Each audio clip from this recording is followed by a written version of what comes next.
Hello, and welcome back to another episode of Beyond the To-Do List. I'm your host, Eric Fisher, and this is the show where I talk to the people behind the productivity. This week, I'm excited to share with you a conversation I had with Ximena Vengoechea. She is the author of the new book, Listen Like You Mean It, Reclaiming the Lost Art of True Connection. And in this conversation, we'll talk about why listening is so important, how listening ties into productivity, some of the biggest listening mistakes that we make when it comes to communication, different types of listening modes, and the three components that we need to bring to every conversation. Having better conversations and listening, especially as a skill, is huge when it comes to productivity. I think we can all agree. This is a great conversation with Ximena Vengoechea. So I'll just get out of the way and say, enjoy this conversation.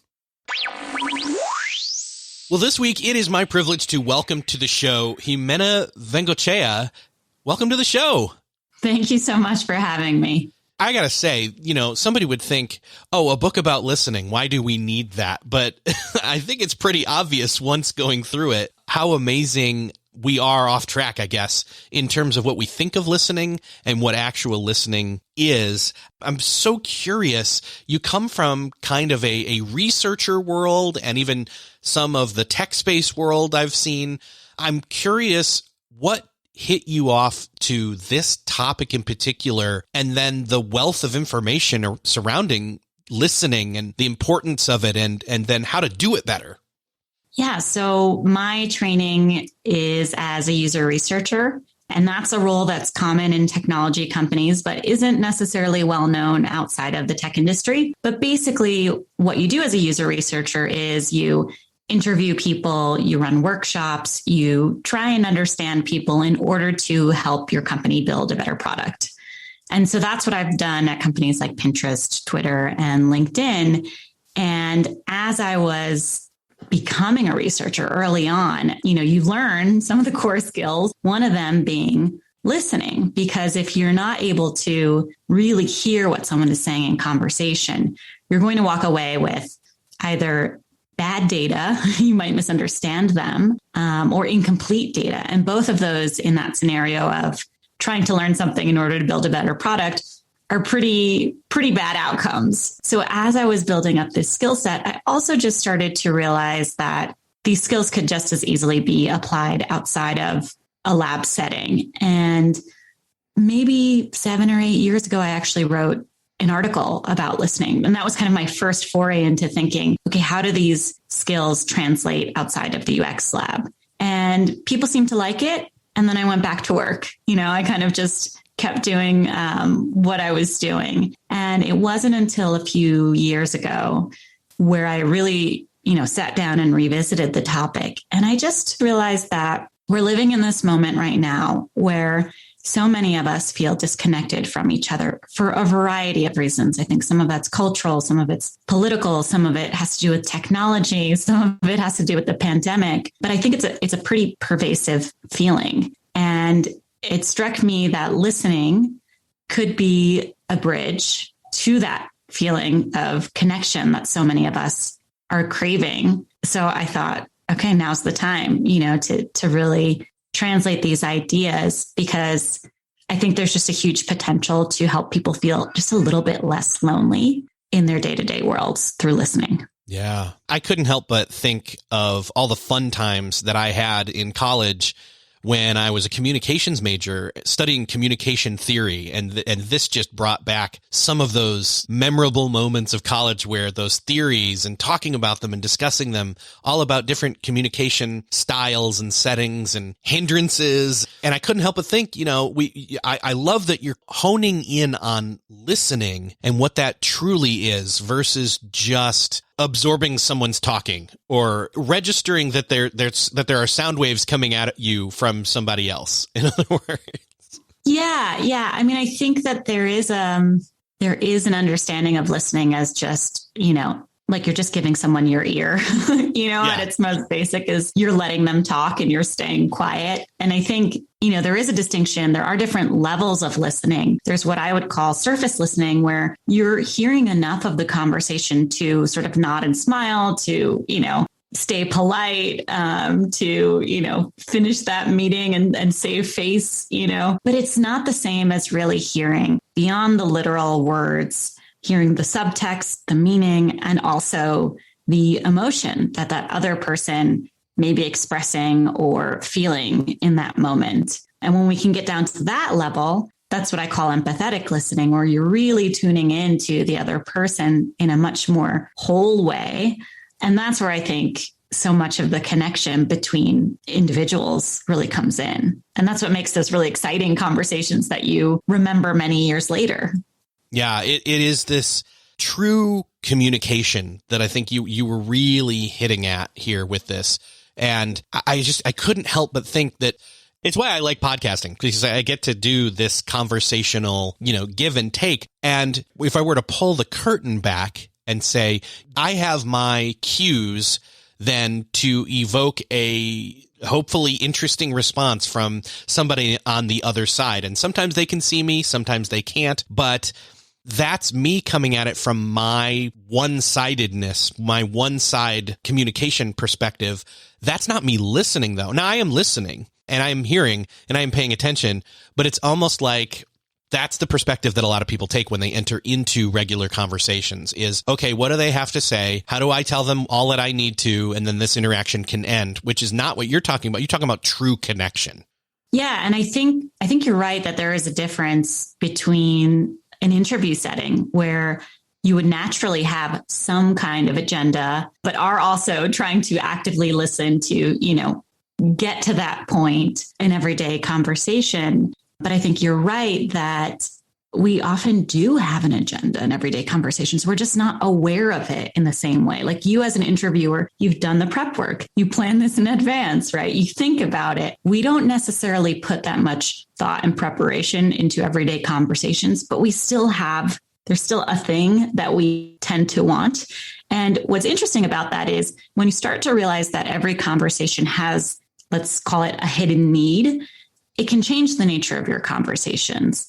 In the first way, it's about thinking about, well, what is your sort of hidden agenda? And what is the other person's hidden need? Do these match? Do these align? Might my agenda be getting in the way? And one of the things I talk about in the book is a very natural response that we all have in conversation, which is a default listening mode. So this is your natural way of showing up in conversation. This is the filter that you tend to hear things through. And it can be really useful, or it can be a real hindrance in conversation, depending on that hidden need. And so an example of that would be if I am someone who has a validating default listening mode, that means that I'm the type of person who hears everything as, from the position of a cheerleader. So if a friend is sharing some struggles that they're having, let's say with a coworker, I'm the person who's going to say, yeah, but you're right and they're wrong. Like, you've got this, and sometimes that's really lovely. And sometimes that's really helpful and reaffirming. But sometimes the other person might know that actually they are in the wrong and they don't need necessarily affirmation. They're looking for something else. And so that's an example where someone's need and your mode start to come against each other, and they don't necessarily produce the most connected conversation. And there are many modes that we can bring into conversation. And it's really just about adapting them in the moment and uncovering that hidden need without sticking to our own agenda. The hidden need might even be hidden to the person that has the need. How often are we, how good are we at even, this is a whole other deep tangent we could go on, and I don't know that we need to right this second, but how often are we listening even to ourselves before we enter into conversations, knowing truly what, a lot of the time we think of listening as something I do on my end, and it may be, to my benefit, but it's also, and maybe more so, to the benefit of the other person to be heard, as well as acknowledge that they've communicated what they need to communicate. But it's also listening to yourself. I've found that sometimes some of the worst conversations I've been in have been my fault, not because I wasn't listening, but because I went into it with wrong assumptions and with unawareness of my own thoughts and feelings and haven't prepared for that conversation. Yeah. And I think sometimes even when we think we have prepared, we still may not know what our need is, or we may know and be afraid to share it. I think it's very rare to have someone in conversation say, you know what I really need right now is to be supported. Right? Like, and a lot of times we are looking for support, but it's hard to say that. It's hard to admit that. That's not really part of our vocabulary in a way that, other things are, like, I want you to do this, or I'm delegating this task might be. When we talk more about our own feelings, many of us tend to shy away from that. And that's where, from a listener's perspective, it can be frustrating, where you're sort of trying to figure out what this other person needs. And it would be so much easier if they just told you, but it's just not human nature for us to do that. And so as the listener, you're sort of helping pull that out, but you're also doing that in partnership with the other person. You're not necessarily projecting your interpretation on them, nor is the point to push them so far that, you get them to admit that, but they're crying by the time they admit that, for example.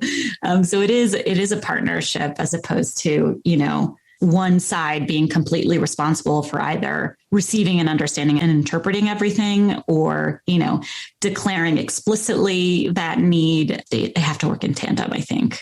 We've had a lot of conversations recently in terms of meditation and distraction, just in general, distractions of, focusing in on work, meditation with, training your brain and, having a thought and then letting it go, and then having a thought and then letting it go, and then using that to your advantage. And I couldn't help but think that some of the listening skills that you're talking about in this book are basically staying present in the conversation and not just, again, waiting for your chance to speak or waiting for the person to finish speaking. And I wonder if you can speak to either of those things, meditation practices and help with that, or distractions, in terms of, we were distracted before social media and tech, but they definitely became an enabler. Yeah. And, it's very hard to listen if you are distracted. Those two things don't go together. If your mind is elsewhere, you cannot hear what the person in front of you is saying. And so there are mindfulness techniques to help you stay present. I think part of that is, when a thought comes up in conversation, as it often does, if someone's speaking to you and you're trying to listen, and maybe it sparks an idea where, that's really cool. I want to follow up on this later, or I want to think more about this, or, oh, that's interesting. I want to ask this question. Or, oh, I'm having a strong reaction to what's being said, or just, your thoughts are going elsewhere, as they are want to do, and you're thinking about your grocery list, or how it's getting late, or, how your body's tired because you've been sitting in a chair and, looking at Zoom all day, whatever it may be. I think one thing you can do is just acknowledge that, listen to that thought and say, okay, that's my body trying to give me a message, or that's my anxiety speaking, or, those are my thoughts and they're starting to run the show, and just sort of labeling it for yourself and returning back to the present. It's the same kind of thing that you would do if you were meditating, which is you're trying to be still and you're trying to be present, but those thoughts still enter, and you just acknowledge them. You kind of say hi and you let them go on their way. Without beating yourself up too much about it, because then you're going down a whole different path and still not, staying present. So just acknowledging them and coming back to the present can be one thing that, when you're in a conversation, can be very helpful. Is there any merit to, if you recognize that you're distracted and you, one, acknowledge it and continue to bring your attention back to the conversation, is there any benefit to reaching out to the other person and saying, and admitting, hey, I am distracted. I am so sorry. And seeing what the options are, and just reconfirming, I really want to talk with you. I am trying to listen.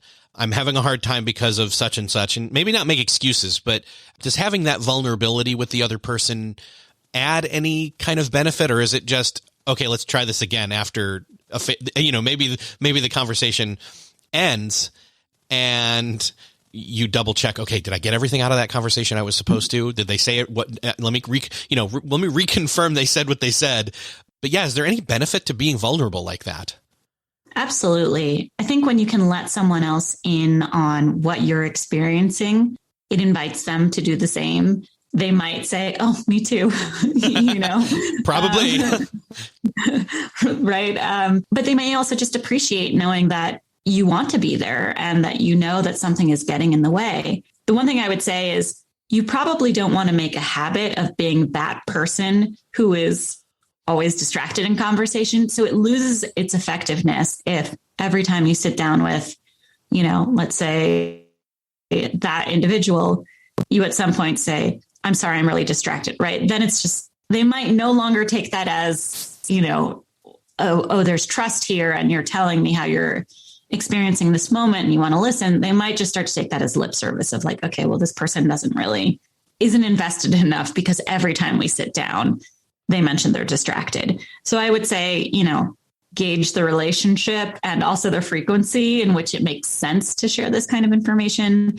But certainly it can create more openness, and just reiterate that you really are there for them and you're human and we all are. And so sometimes things get in the way.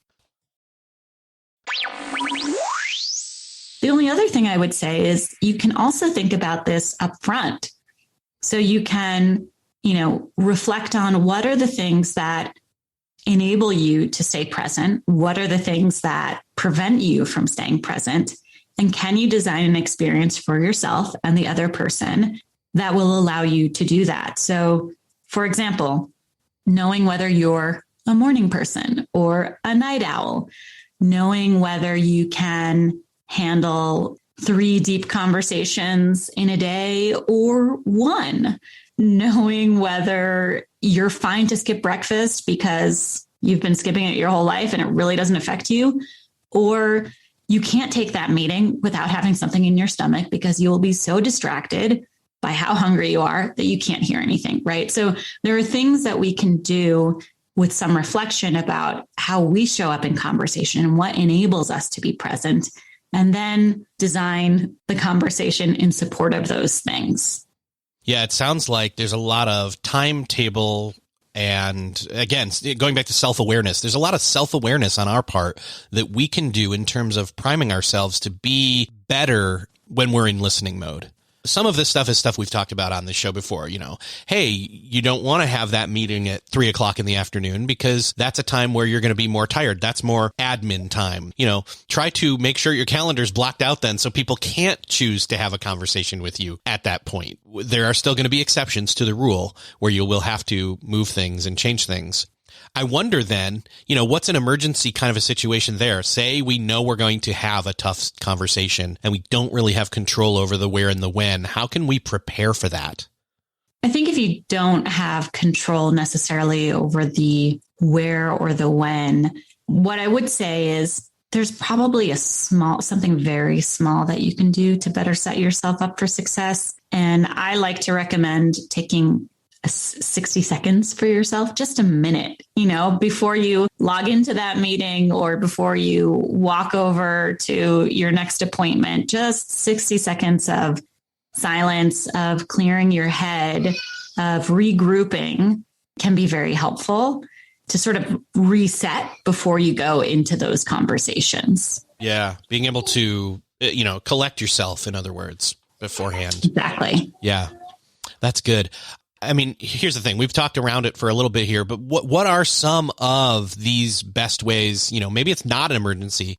How can we get started with listening better? I think this feels like it might be either beneath some people, like, oh, it's just listening. To others, it's like, oh no, this is daunting. I've got to change the way I do everything. I want to, you know, maybe meet in the middle and say, is there some easy initial steps that we can see? Oh, wow, that really works. You know, quick wins when it comes to listening better. Yeah. So the first thing I would say is thinking about what are the qualities that you bring into conversation and are they conducive to listening? So we talked a little bit about default listening modes and certainly reflecting on what your default is part of that. But the other thing to think about are these 3 qualities that I call a listening mindset. And so that's empathy, humility, and curiosity. And when we bring those into conversations, we're able to listen much more deeply and take the conversation to a much more meaningful place. So if we take, starting with humility, that's really approaching the conversation less from the position of, I am an expert in a topic or field, or I know what's coming next, or I have an assumption about how this is going to go, or a strong opinion, to becoming a student of the other person and really being open to learning from them and letting them be the expert in their experience and teaching us about that, which I think is not necessarily the mindset that many of us come into conversation with. It's actually the opposite of how many of us tend to show up. And so that is a first and very important shift. When you're able to do that, you open the way for the other person to share more authentically. And from there, you can bring curiosity in. And curiosity is going to be the quality that allows the conversation to go deeper. So for a lot of us, it's pretty easy for us to be curious about topics that we're naturally interested in. We want to know more, but it can be harder to be curious about areas that we kind of already know about ourselves. Like, okay, that's sports, not interested in that. Or that's like finance, I don't want to go there. Whatever it is, everybody has their version of. There are certain just areas that we're just not naturally drawn to. But if you can take the approach or the mindset that there is always more to learn, even if the topic is not one that you're naturally interested in, that's going to help the conversation go deeper. Because even if I don't care about sports, I can care about, why does this other person care so much about sports? What does this mean about them? How did this impact the choices they've made? Why do they want to share this story with me? What is motivating this, right? Those are all things that I can get curious about and use that to stay engaged in the conversation. And then empathy is really trying to understand the other person's experience. And it doesn't mean that we need to share exactly in that experience. It doesn't mean that if you've experienced the loss of a parent, I need to experience that too in order to empathize. It means that I need to tap into moments where I felt grief in my life, even if it's not that exact scenario. And when you're able to go to that emotional level, we can all relate to feeling shame, fear, joy, any of those range of emotions. And that also allows us to, again, connect on a different level than we would otherwise and than we normally do. So I think as a starting point, remembering that those three qualities exist and trying our best to bring them into conversation. Sometimes, it will be easier to dial up that curiosity than others, but trying to bring those three in can really just shift the tenor of the conversation. I love that because it almost shifts from, so for example, I'll give an example. I love my wife to death, and yet there are times where she's talking and I have a very hard time paying attention because what she's talking about, specifically the topic she's talking about, isn't something that I necessarily care about. But flipping that and realizing, well, it's not about what she's talking about. It's about that I care about the person that's talking. And so get a little more curious, or especially have more empathy in terms of that person. And that's with somebody that's, very close to me. It should be easiest to do with that person, then let alone, a coworker or even a stranger when we're talking to them. But that's where maybe more of the curiosity comes in terms of there's less familiarity. So we can say, well, I don't know who you are as a person. Let me really dial up that curiosity and start to ask questions of, more of interest and draw more out of them that way. Yeah. And I think it's interesting, I think there's a way in which actually it might be harder to express these qualities with people we know really well, because we already feel we know them pretty well. Or, maybe your wife has brought up that topic before. And so you kind of already know, oh yeah, she wants to talk about this, which I'm not really interested in. And so it can be easy to fall into these patterns. And we just have so much more history with that person or with our family that, our emotions can really come to the surface or prevent us from listening in a different way. And so I would say that each of these, relationships, whether they're someone we know really well or someone we're meeting for the first time, they have their own challenges in terms of how we can, apply these lessons and these qualities in conversation. But when we're able to get past, again, ourselves, right, whether we know the person well or not, when we're able to get out of our own experience and really understand the other person's experience, that's where the magic happens. Yeah. I think one of the other unconscious things that we do when we're listening and even when we're speaking has to do, and this goes back to the communication theory I was talking about earlier, is our body language and how that expresses what we are, if we're even actively listening, as well as there's other social cues that come along with that. How can we use our body language to shift our listening into a better place? Yeah, I'm glad you brought that up because I think body language can be useful in two ways. The first, in terms of understanding, interpreting cues that your conversation partner may be giving you. And then also what I think you're mentioning is tuning into our own body and realizing what we're experiencing in the moment and how we can literally make ourselves more receptive to what the other person is saying. And so for both of those, it's thinking about things like your posture, how closed or open you are, literally, you want to come in with an open mind, don't cross your arms over your chest. That's a closed position, right? So you're opening yourself up to the other person. You're relaxing your body. You're not clenching fists, which I think sometimes we may do in frustration. It's taking deep breaths. It's things like that. But it's also eye contact. It's also catching yourself. Are you fully facing the person, or, are your feet pointing away because you really do want to go? Your feet tend to be a pretty revealing indicator. The same is true if you're talking with someone else. If you kind of glance at where their feet are, if they're facing you, probably they are fully engaged. But if they're shifted to the side, even if their torso is facing you, that may be a sign that they're ready to bolt, but they're either too polite to say so, or they haven't figured out how to say they need to leave the conversation. So you're looking for those kinds of cues, both in your own body, what are you experiencing, and in others. And I think the reason that I thought of that, to bring that up, was that familiarity with people that we already have a lot of contact with, or we have a deeper relationship with already. When we enter into a conversation with them, we're probably entering into a more relaxed position and may potentially be betraying our communication by unconsciously or physically representing ourselves as not listening. So they cue into that. And so we're setting ourselves up for, oh, well, I didn't mean it. I'm familiar with you. I like you. I love you. But they see it as you're not really listening because we are so familiar that it's become mundane instead of, exciting and curious and engaging with conversation.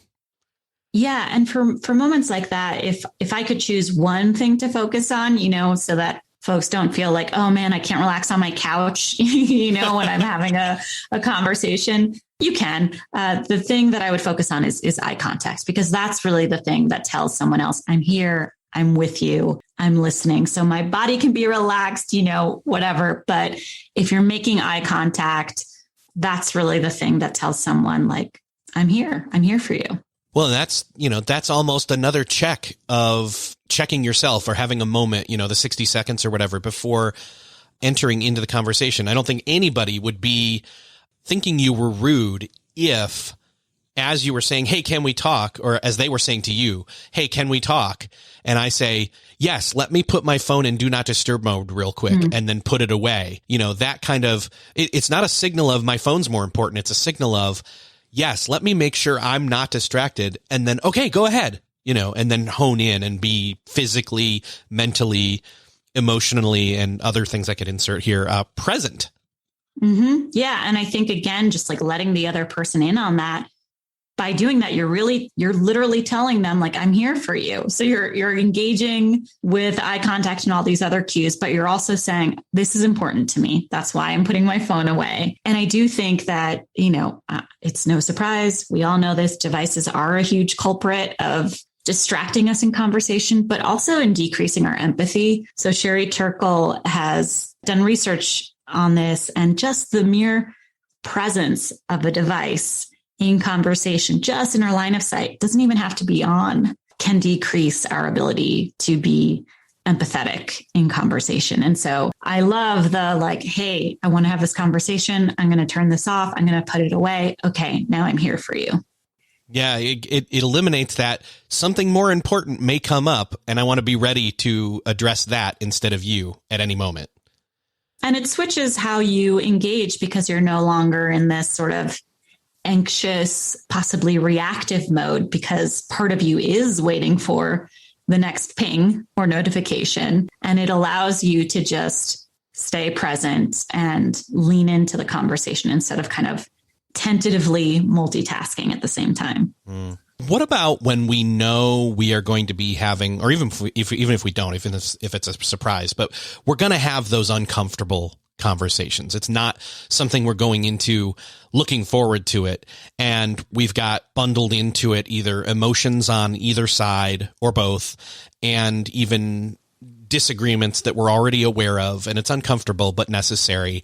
How can we go in and make sure we maintain proper listening techniques in those situations? So this is tough, but I think important.